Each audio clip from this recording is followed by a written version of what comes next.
Tu as exercé pendant combien de temps ton métier? Quinzaine d'années jusqu'à maintenant. Tu m'as parlé d'un cas assez intéressant, sans nommer la personne, sans même nommer le lieu, juste le pays. Oui, au Canada. Canada.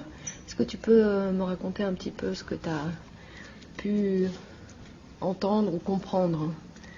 C'était une personne dans un cadre de supervision. C'était une personne qui venait de sortir d'une secte sataniste. C'est la première fois que j'étais en contact avec ça. Et ce qu'elle nous a raconté, c'était assez atroce. Je ne pensais pas que ça existait proche de chez moi comme ça. Là. C'est-à-dire?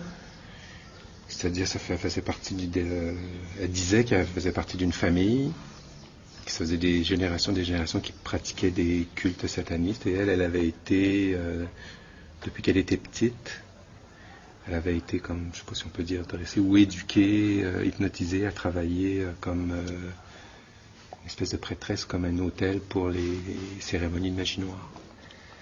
Et qui faisait ça, des gens importants du lieu? Elle disait que c'était des gens importants. Mais ça, c'est de façon qu'elle parlait, comme à chaque fois qu'elle travaillait comme ça, elle était comme sous hypnose. C'est-à-dire, c'est pour ça qu'on travaillait avec. Ce qu'elle disait, elle dit, moi, bon, j'ai vu des personnages qui sont importants, mais savoir si c'est vraiment ça ou si ça lui a été suggéré, c'est ça qui était un peu difficile à savoir. Mais c'était des rituels très, en tout cas, moi, je qualifierais de très violents, de très... pour quelqu'un qui est la première fois qui entend ça, déstabilisant. Donc toi, en tant que thérapeute, tu as été déstabilisé par cette découverte? Tout à fait. D'ailleurs, c'est quelqu'un après ça qui s'en est occupé, qui est un spécialiste des personnes qui sortent des sectes. Non, c'était quelqu'un de... Ouais, c'était très déstabilisant. Ouais. Et quel genre de détails t'a-t-elle donné qui t'a justement déstabilisé? Le fait qu'elle servait d'hôtel, puis qu'il y avait tout le temps comme une certaine magie sexuelle autour de ça, puis qu'il y avait eu des sacrifices d'enfants sur elle, et je pense que ça suffit à déstabiliser quelqu'un. Des sacrifices d'enfants de quel âge? Des jeunes enfants, très jeunes. Je peux pas te dire plus, là. Des bébés aussi? Oui, des bébés, c'est ça, surtout. Ouais. Et qu'elle c'est ça qui était le plus atroce pour moi dans ce que j'ai compris de ce qu'elle disait, c'était qu'elle était l'autel où les sacrifices se faisaient. Elle était la plateforme sur laquelle s'effectuaient les sacrifices. Ouais. Et ces bébés qu'il sacrifiait, est-ce qu'elle t'a dit comment il les obtenait? Non.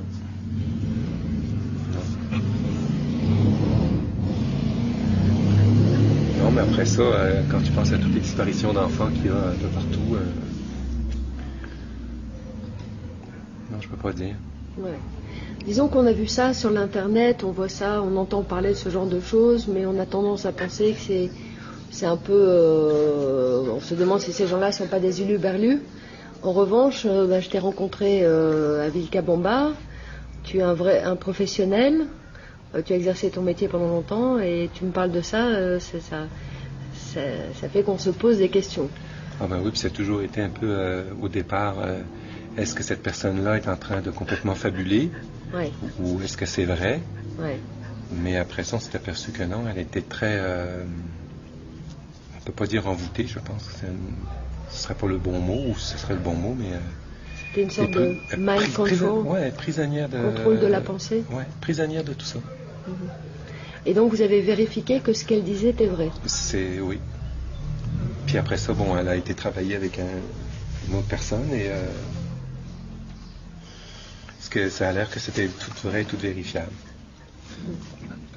Médicalement prouvé que... Oui, puis elle n'était pas du tout schizophrène, pas du tout, c'est une personne saine, mais quand je l'ai rencontrée, c'était une personne très en détresse. C'était vraiment... Puis on pouvait voir qu'elle avait été hypnotisée parce qu'on travaillait justement à la sortir de cette espèce de cercle-là, et il y avait des choses qu'elle disait qui étaient assez... que tu voyais bien que ça ne sortait pas comme ça ça sortait pas de rien du tout.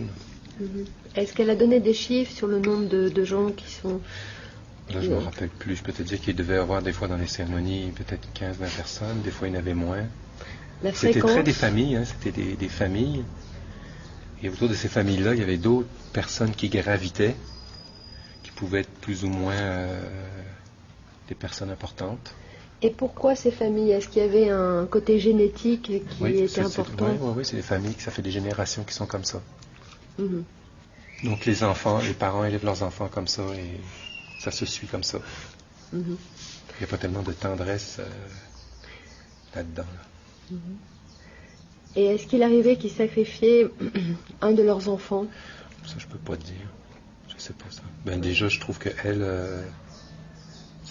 c'est comme un sacrifice aussi, là, parce que rendre quelqu'un comme ça, puis lui faire vivre ça, c'est assez démoniaque, disons. Là. Et la fréquence de ces rites? Je peux pas te dire. Ça fait longtemps, là, non, ça arrivait assez régulièrement. Et ça commençait par un téléphone. Puis là, je pense que la voix de la personne la faisait rentrer en transe. Et après ça, elle était disponible à faire ce qu'elle devait faire. Est-ce qu'on peut se sortir de quelque chose de pareil, d'un traumatisme pareil? Oui, je pense que oui. Ben, elle, oui, je pense que ça en est sorti quand même. Mais c'est beaucoup de travail. Puis il faut que que la personne qui fasse, elle soit supportée par d'autres, parce qu'il y a des détails qui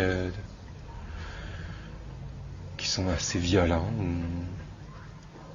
Qui fait que, oui, puis ça prend quelqu'un qui sache exactement le mécanisme de l'hypnose, comment ça marche. Qui peut un peu décoder ça et désamorcer le processus. Mais tu vois, mettons, je l'ai vu deux, trois fois et elle pleurait.